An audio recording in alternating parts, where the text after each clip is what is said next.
some people might complain that they are being blacklisted through CRB. Mr. Speaker, there is an amnesty from the government up to early next year.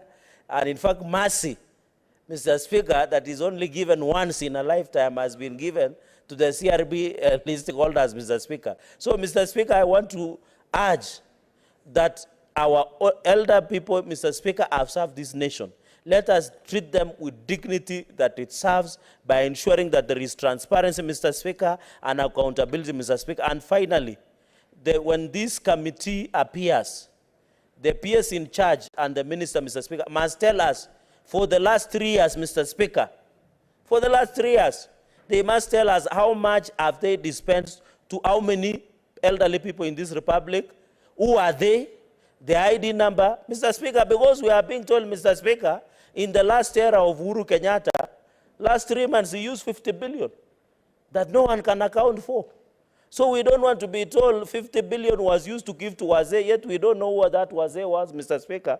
And maybe they were being used by Azimio campaigns, Mr. Speaker. So that issue must be handled with properly, because we cannot operate the transition of a government, Mr. Speaker. We want to protect going into the future, Mr. Speaker. You cannot use 50 billion and you cannot account for it, Mr. Speaker. These people must tell us where the money is. What they cannot tell us, they gave it to Wazee, yet they were using for Azimio One Kenya Alliance campaigns in the Kenya Republic, Mr. Speaker. Thank you very much. Senator Beatrice Akinyi. Honorable Speaker, allow me just to go straight to my point without deviating to the sentiments by the Honorable Senator Nandi.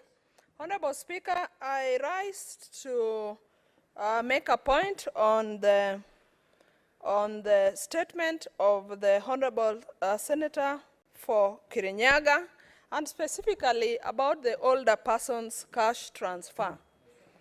Honorable Speaker, if there's anything the government has done well and had a good intention, it is about this cash transfer. Honorable Speaker, when this initiative was begun with the Grand Coalition government, the older persons in the 2 pilot areas of Nyeri and Bondo where it began, if anybody would reflect and see how those old people looked like, it was so pathetic, Honorable Speaker. But as soon as this fund was disbursed, and with the time, Honorable Speaker, you saw the honor and you saw the dignity of these older persons that were receiving these funds. Honorable Speaker, I rise to emphasize the fact that this is a fund that has given, restored the dignity of our older persons, and all we may ask for is that, Honorable Speaker, that it should be disbursed in a timely manner. Honorable Speaker, these funds are used for the upkeep of these older persons. If they are to be made use of well with the people that benefit for them, that it must be done in a timely way. Thus, the factor of timeliness.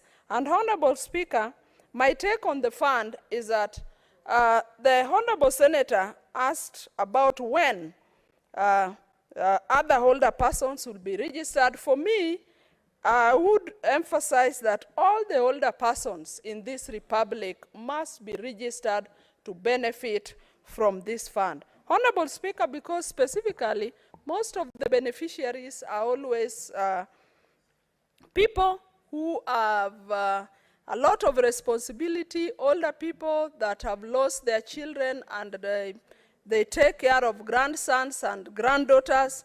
And Honorable Speaker, if you look at some of the benefits, this amount, however little some of us might consider it to be, some of the people that benefit from these monies have even taken their grandsons and granddaughters to local schools around where they stay. So, Honorable Speaker, as I support this statement, I would like to say that the government must go forth to register all older persons into this scheme, and let the disbursement also be timely. Honorable Speaker, I support this statement.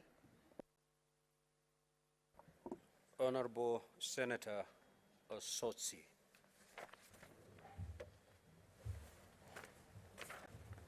Thank you, Mr. Speaker. Mr. Speaker, I want to request for a statement on the effects of government austerity measures on the hotel industry. Mr. Speaker, sir,